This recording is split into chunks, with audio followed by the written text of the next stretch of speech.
ಸಕ್ಕರೆ ನಾಡು ಮಂಡ್ಯದ ಪ್ರತಿನಿಧಿ ನಂದೀಶ್ ಅವರ ಬಳಿಗೆ ಹೋಗ್ತೀನಿ. ನಂದೀಶ್, ಯಾವ ದೇಗುಲದಲ್ಲಿದ್ದೀರಿ? ಜೊತೆಗೆ ಯಾವ ರೀತಿಯಾದಂತಹ ಒಂದು ಪೂಜಾ ಕೈಂಕರ್ಯಗಳನ್ನ ಗ್ರಹಣ ಕಾಲದಲ್ಲಿ ಅಲ್ಲಿ ಕೈಗೊಳ್ತಾ ಇದ್ದಾರೆ? ಏನು ಡೀಟೇಲ್ಸ್ ಲಭ್ಯವಾಗ್ತಾ ಇದೆ? ರಾಹುಲ್, ಸದ್ಯ ನಾನೀಗ ಇತಿಹಾಸ ಪ್ರಸಿದ್ಧ ಮೇಲುಕೋಟೆಯ ಚೆಲುವನಾರಾಯಣನ ಸನ್ನಿಧಿಯಲ್ಲಿದ್ದೇನೆ. ದೃಶ್ಯಗಳಲ್ಲೂ ಕೂಡ ನೋಡ್ಬೋದು. ಈಗಾಗಲೇ ಎಂದಿನಂತೆ ಇವತ್ತು ದೇವಸ್ಥಾನದ ಬಾಗಿಲು ತೆರೆದಿದೆ. ಭಕ್ತರು ಬಂದು ಇದೀಗ ದೇವರ ದರ್ಶನವನ್ನ ಪಡಿತಾ ಇರುವಂಥದ್ದು. ಚಂದ್ರಗ್ರಹಣ ಹಿನ್ನೆಲೆಯಲ್ಲಿ ಬಹಳಷ್ಟು ಭಕ್ತರು ಇದೀಗ ಬರ್ತಾ ಇದ್ದಾರೆ. ಕೇವಲ ಇವತ್ತು ಮಧ್ಯಾಹ್ನ 4 ಗಂಟೆವರೆಗೆ, ಅಂದ್ರೆ ಸಂಜೆ 4 ಗಂಟೆವರೆಗೆ ಮಾತ್ರ ದೇವರ ದರ್ಶನಕ್ಕೆ ಅವಕಾಶವನ್ನು ಕಲ್ಪಿಸಿರುವಂಥದ್ದು. ಕೇವಲ ಈ ಒಂದು ಇತಿಹಾಸ ಪ್ರಸಿದ್ಧ ದೇಗುಲಕ್ಕೆ ರಾಜ್ಯ ಅಲ್ಲ, ಹೊರ ರಾಜ್ಯಗಳಿಂದಲೂ ಕೂಡ ಬಹಳಷ್ಟು ಭಕ್ತರು ಬರ್ತಾರೆ. ಆ ನಿಟ್ಟಿನಲ್ಲಿ ಇವತ್ತು ಚಂದ್ರಗ್ರಹಣ ಹಿನ್ನೆಲೆಯಲ್ಲಿ ಇಲ್ಲಿನ ಅರ್ಚಕರು, ಸ್ಥಾನಿಕರು ವಿಶೇಷ ಪೂಜಾ ಕೈಂಕರ್ಯವನ್ನು ಕೂಡ ಮಾಡ್ತಾ ಇರುವಂಥದ್ದು. ಬೆಳಿಗ್ಗೆ 6 ಗಂಟೆಯಿಂದಲೇ ಸುಪ್ರಭಾತ ಸೇರಿದಂತೆ ವೇದ ಜಪ ಇವೆಲ್ಲವೂ ಕೂಡ ಪೂಜಾ ಕೈಂಕರ್ಯಗಳು ಎಂದಿನಂತೆ ನಡೀತಾ ಇದೆ. ಇನ್ನೇನು 4 ಗಂಟೆವರೆಗೆ ಮಾತ್ರ ಅವಕಾಶ ಇರುವ ಹಿನ್ನೆಲೆಯಲ್ಲಿ ಈಗಾಗಲೇ ಭಕ್ತರು ಕೂಡ ಬರ್ತಾ ಇರುವಂಥದ್ದು. ಮತ್ತೆ ಇನ್ನು ಈ ದೇಗುಲ ಮತ್ತೆ ಓಪನ್ ಆಗುವಂಥದ್ದು ನಾಳೆ ಬೆಳಿಗ್ಗೆ 6 ಗಂಟೆಯ ನಂತರ, ಅಂದ್ರೆ ಶುದ್ಧೀಕರಣದ ಬಳಿಕ ಆ ಒಂದು ದೇಗುಲವು ಕೂಡ ಪ್ರಾರಂಭ ಆಗುತ್ತೆ. ನಂತರ ಭಕ್ತರ ದರ್ಶನಕ್ಕೆ ಅವಕಾಶವನ್ನ ಕಲ್ಪಿಸುವಂಥದ್ದು. ಇನ್ನು ನಮ್ಮ ಜೊತೆ ದೇಗುಲದ ಸ್ಥಾನಿಕರಾದಂತಹ ಶ್ರೀನಿವಾಸನ್ ಗುರುಜಿ ಅವರಿದ್ದಾರೆ. ನೇರವಾಗಿ ಮಾತನಾಡಿಸ್ತೀನಿ. ಗುರುಜಿ, ಇವತ್ತು ಚಂದ್ರಗ್ರಹಣ ಇದೆ ರಾತ್ರಿಯಿಂದ. ಆ ನಿಟ್ಟಿನಲ್ಲಿ ಯಾವ ರೀತಿ, ಯಾವ ಕಾಲದಲ್ಲಿ ಬಾಗಿಲನ್ನು ಮುಚ್ತೀರಿ? ಮತ್ತೆ ದೇಗುಲ ಪ್ರಾರಂಭ ಆಗುವುದು ಯಾವಾಗ ಗುರುಗಳೇ? ಮೊದಲನೇದಾಗಿ ಈ ಗ್ರಹಣದ ವಿಷಯವಾಗಿ ಯಾರೂ ಭಯಭೀತರಾಗುವಂಥದ್ದು ಏನೂ ಅವಶ್ಯಕತೆ ಇಲ್ಲ.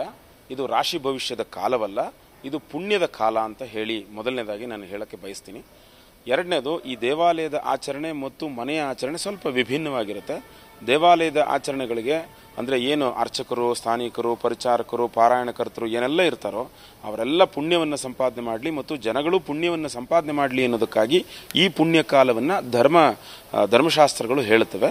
ಹಾಗಾಗಿ ದೇವಾಲಯಗಳಲ್ಲಿ ಒಂದು ವಿಶೇಷ ಆಗಮಶಾಸ್ತ್ರದ ಪ್ರಕಾರವಾಗಿ ಮೇಲುಕೋಟೆಯ ದೇವಾಲಯದಲ್ಲಿ ಈಗ ಪವಿತ್ರೋತ್ಸವ ನಡೀತಾ ಇದೆ. ಅಂದರೆ ವಾರ್ಷಿಕವಾಗಿ ಏನೇನೆಲ್ಲ ಸಮಸ್ಯೆಗಳಾಗ್ತವೋ ಅವಕ್ಕೆ ಪ್ರಾಯಶ್ಚಿತ್ತವಾಗಿ ಪವಿತ್ರೋತ್ಸವ ನಡೀತಾ ಇದೆ.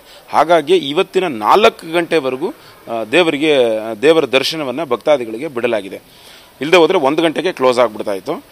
ಪವಿತ್ರೋತ್ಸವ ನಡೀತಾ ಇರೋದ್ರಿಂದ, ಎಲ್ಲ ಉತ್ಸವಗಳ ಪ್ರಾಯಶ್ಚಿತ್ತಕ್ಕೆ ಪವಿತ್ರೋತ್ಸವ ನಡೀತಾ ಇರೋದ್ರಿಂದ ಈಗ ಬೆಳಗ್ಗೆ 6 ಗಂಟೆಗೆ ಆರಂಭವಾಗಿ ಸುಪ್ರಭಾತವಾಗಿ, ಅನಂತರ ಮಂಡಲಾರಾಧನೆಯಾಗಿ, ಹೋಮ ಆಗಿ, ಅನಂತರ ಶಾತುಮರೆ ಆಗಿ 1 ಗಂಟೆಗೆ ಮತ್ತೆ ದೇವಾಲಯದ ಬಾಗಿಲನ್ನು ಬಂದ್ ಮಾಡ್ತೇವೆ. ಅನಂತರ 2 ಗಂಟೆಗೆ ಮತ್ತೆ ಓಪನ್ ಮಾಡಿ 4 ಗಂಟೆ ತನಕ ಸಾಯಂಕಾಲ ಏನು ಪೂಜೆ ಇರುತ್ತೋ ಅದನ್ನು ಮಧ್ಯಾಹ್ನವೇ ಮಾಡಿ ಮುಗಿಸಿ ಭಕ್ತಾದಿಗಳಿಗೆ ದೇವರ ದರ್ಶನವನ್ನು ಕ್ಲೋಸ್ ಮಾಡುವಂಥದ್ದು ಇರ್ತದೆ. ಮತ್ತೆ ದೇಗುಲ ನಾಳೆ ಬೆಳಿಗ್ಗೆ ಓಪನ್ ಆಗುವಂಥದ್ದು? ಹೌದು, ನಾಳೆ ಬೆಳಿಗ್ಗೆ ಓಪನ್ ಆಗುವಂಥದ್ದು. ನಡುರಾತ್ರಿವರೆಗೂ ಏನು ಗ್ರಹಣ ಇದೆಯೋ ಆ ಗ್ರಹಣಕ್ಕಾಗಿಯೇ ಜಪತಪಗಳನ್ನು ಪುಣ್ಯ ಪಡೀಲಿ ಅನ್ನೋದಕ್ಕಾಗಿ ಅದನ್ನು ಬಿಟ್ಟಿರ್ತೇವೆ. ಅನಂತರ ಎಲ್ಲ ಆದಮೇಲೆ ಶುದ್ಧಿ ಸ್ನಾನವಾದ ಮೇಲೆ ಅನಂತರ ದೇವಾಲಯದಲ್ಲಿ ಶುಚಿಗೊಳಿಸಿ ಅನಂತರ ಸುಪ್ರಭಾತ ಸೇವೆಯನ್ನು ಮಾಡುವಂಥದ್ದು. ಹೇಳ್ತಿದ್ರೆ ಭಯ ಪಡಬೇಡಿ, ಇದು ಪುಣ್ಯದ ಕಾಲ ಅಂತ. ಆ ಸಂದರ್ಭದಲ್ಲಿ, ಚಂದ್ರಗ್ರಹಣದ ಸಂದರ್ಭದಲ್ಲಿ, ಆ ಕಾಲದಲ್ಲಿ ಭಕ್ತರು ಏನು ಮಾಡಬೇಕು ಅಂತ ಹೇಳ್ತಾರೆ? ಈಗ ತರ್ಪಣಾದಿ ಅಧಿಕಾರವನ್ನು ಉಳ್ಳಂಥವ್ರು, ಅಂದರೆ ತಂದೆ ತಾಯಿಗಳು ತೀರ್ಕೊಂಡ್ಬಿಟ್ಟಿದ್ರೆ ಅವರು ತರ್ಪಣವನ್ನು ಮಾಡಬೇಕು. ಆ ತರ್ಪಣ ಇಲ್ಲದೇ ಇದ್ದವರು ದೇವತಾ ಜಪವನ್ನು ಮಾಡುವಂಥದ್ದು, ಏನಾದರೂ ಕಾಮ್ಯವಿದ್ದರೆ, ಅಂದರೆ ತಮಗೆ ಏನಾದರೂ ಆಸೆ ಇದ್ದರೆ, ಮನೆ ಕಟ್ಟುವಂಥದ್ದು, ಇನ್ನೊಂದು ಏನಾದರೂ ಒಂದು ಆಸೆ ಇದ್ದರೆ ಈ ಸಮಯದಲ್ಲಿ ಪುಣ್ಯವನ್ನು ಪಡ್ಕೋಬೋದು. ಹಾಗಾಗಿ ದೇವರ ಜಪವನ್ನು ತಪವನ್ನು ಮಾಡುವಂಥದ್ದು ಉಚಿತವಾಗಿರುತ್ತೆ. ಇದಿಷ್ಟು ಮೇಲುಕೋಟೆ ಚೆಲುವನಾರಾಯಣ ಸನ್ನಿಧಿಯ ಅರ್ಚಕರಾದಂತಹ ಶ್ರೀನಿವಾಸನ್ ಗುರುಜಿಯವರ ಮಾತಾಗಿರುವಂಥದ್ದು. ಅಂದರೆ ಚಂದ್ರಗ್ರಹಣಕ್ಕೆ ಯಾರು ಕೂಡ ಭಯವನ್ನು ಪಡುವಂಥ ಅವಶ್ಯಕತೆ ಇಲ್ಲ, ಇದು ಪುಣ್ಯದ ಕಾಲ. ಆ ಸಂದರ್ಭದಲ್ಲಿ ಜಪತಪಗಳನ್ನು ಮಾಡಿದ್ರೆ, ಮನೆಯಲ್ಲೇ ಜಪತಪಗಳನ್ನು ಮಾಡಿದ್ರೆ ಒಳ್ಳೇದಾಗುತ್ತೆ ಎಂಬ ಮಾತುಗಳನ್ನು ಕೂಡ ಹೇಳ್ತಾ ಇರುವಂಥದ್ದು. Rahul. Right Nandish, thank you ಡೀಟೇಲ್ಸ್ಗೆ. ನ್ಯೂಸ್ ಫಸ್ಟ್, ನಿರ್ಭೀತಿಯಿಂದ ನಿಮ್ಮ ಪರವಾಗಿ.